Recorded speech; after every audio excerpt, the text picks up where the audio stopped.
You're about to play an unfinished level from The Last of Us Part 2.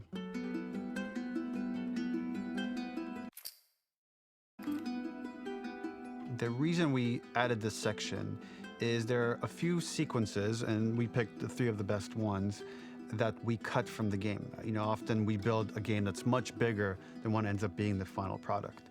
They were months away from being finished, but we wanted to give you an insight of what it's like when we built a game, because often we have this whole thing constructed and it doesn't have final art or audio or dialogue.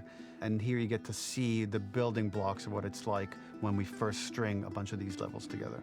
This is the intro to the first deleted level, and this one is the roughest of the 3.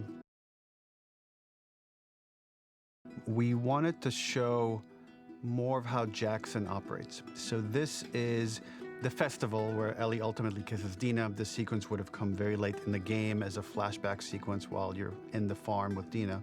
And we wanted to show what is the rest of Jackson doing, and wanted to put on the stick, make it interactive. So you could see when you're outside, there are all these almost like carnival games that you can play. You could mix drinks, you could play with these kids that are playing a sort of clicker Marco Polo, sit down and listen to conversations. And all the different interactions were first or second pass, very, very early passes. The building blocks are there, but nothing is final. And ultimately, while we were very excited by this sequence, it's pretty fun and lighthearted. It just slowed things too much as we're barreling towards the end of the story at this point. So again, reminder, rough, missing audio, missing animation, missing gameplay tweaks, missing dialogue, but pretty representative of what it would have been. So enjoy.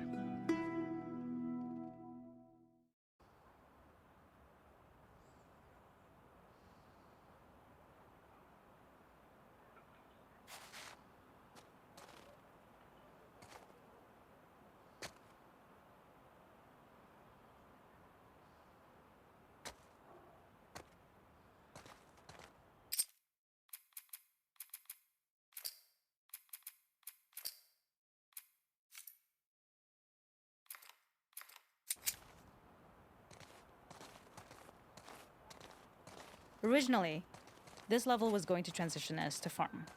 We would go all the way through to the dance, where Ellie and Dina share their first kiss. Then we would play through farm, and when Ellie plays the guitar at night, she would remember the Seth incident. So, the opening for this was a little tricky. We needed it to match at least a little what you might expect emotionally coming from prior beats, because we were already purposefully disorienting you in time and space.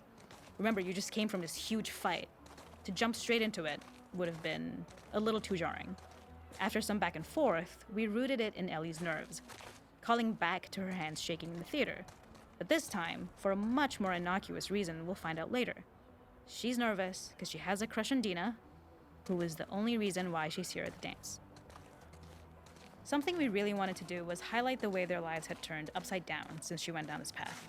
We had this idea of recontextualizing all of our usual gameplay mechanics that were designed for really violent ends. The workbench, door bashes, throwable weapons, and even the infected, which is my personal favorite. Peppered throughout the level are moments of levity or shared history, all the while seeing how happy and mundane they all were before her huge revenge odyssey. It is not a festival without one of these throwing games. This one, of course, uses our throwable system where you're often chucking explosive things or stunning things, but for a more wholesome purpose, although some people take this game really seriously. A fun aspect of this is if you did well, you could win a toy here. Ellie would place it in her pocket. If you had done this, you'd find the toy with JJ, the baby, later back at the farm. When we cut this, the toy made it through anyway because it was so cute. It is the same one you see on the tractor at the farm. Ollie the elephant. The makeup artist is pretty simple. It's one of those little in-game scenes we peppered in to make it feel like Ellie had roots in the town. Hallie, our writer, mentioned that in her mind, an ex-girlfriend of Ellie's tattooed her arm to cover up her scar. So we figured this might be the only time you get to see that. We wanted to hint at it and allude to it and make it feel like there had been so much more that had been happening and so much more that Ellie threw away.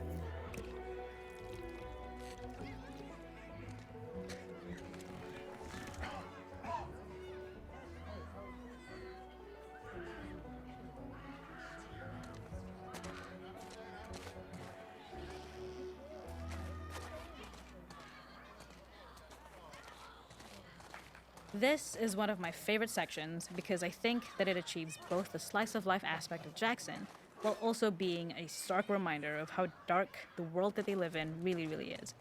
To attract attention and curiosity, one of the kids was supposed to make this adorable, messed up little clicker impression, and the others would giggle. We tried a version where if you got close enough, the kid might try to follow you a little before turning back. Since clickers are blind and move by echolocation, for this game of messed up tag, Ellie must close her eyes and listen for when the children give themselves away. The thought was that these kids are in relative safety. They still grow up with the dangers of clickers and runners, and all those lessons would embed themselves in the games that they play. When the festival got cut, they tried to preserve this moment and move it to the front of the game where the snowball fight is, as a tutorial. However, being in the headspace of a clicker doesn't really teach you how to deal with them. Eventually, it evolved, and they instead made the snowball fight, which was, I think, way more effective. For me, it's character illuminating that not only does Ellie know this game, she plays along. There's a familiarity with the kids that's really nice to see, especially because it's such a difference from the Ellie we see later, who has a sort of hollow normalcy that she's trying to get with JJ, but kind of fails.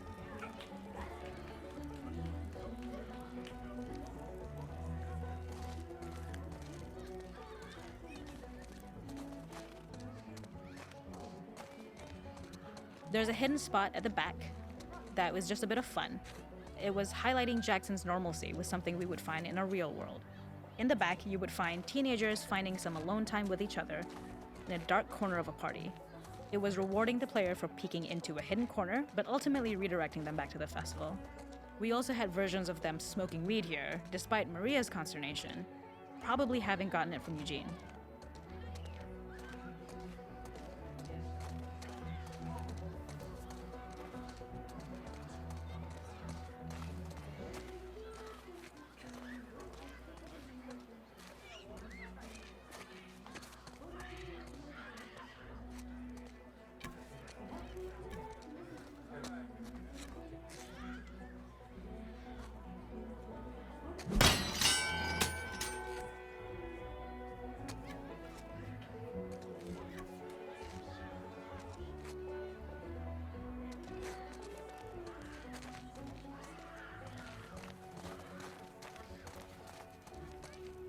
We use our workbench a lot to make a lot of things that kill and maim and hurt people.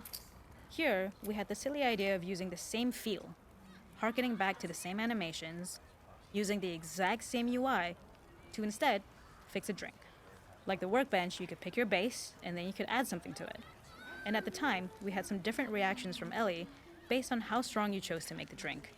Something we wanted to prototype though, before it got cut, was picking up some ingredients around to add, like a lime or maybe a bottle of someone's favorite whiskey or salt, like you were earning upgrades. We also toyed with having Ellie carry around the drink you made and occasionally sip it, psyching herself up to go talk to Dina inside because she's nervous. It got too noodly though, because she would need to keep placing it somewhere before she did anything, so it would have ended up more trouble than it was worth.